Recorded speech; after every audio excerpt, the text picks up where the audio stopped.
செய்திகள்.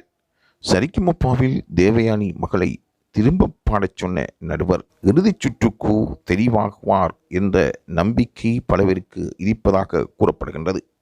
சரிகமபாவில் பிரபல்யமிக்க சுற்றாக old is gold சுற்று நடைபெற்று வருகின்றது.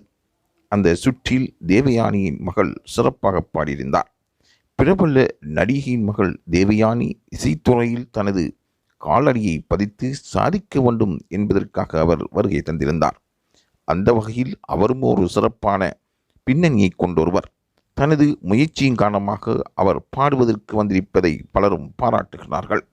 தேவயானியும் தனது மகள் நடிப்புத் துறையை விட இந்த பின்னணி பாடகர் துறையை அவர் தெரிவு செய்ய வேண்டும் என்று எதிர்பார்த்திருந்தார்.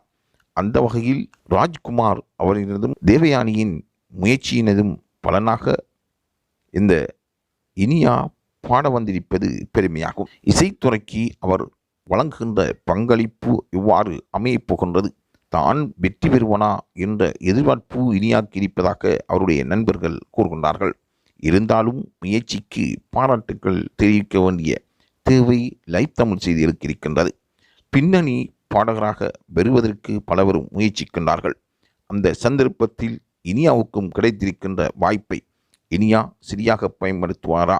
5 பேர் தெரிவு செய்யப்பட இருக்கும் இறுதிச் சுற்றுக்குள் இனியா தெரிவு செய்யப்படுவாரா என்று பலரும் எதிர்பார்க்கின்றார்கள்.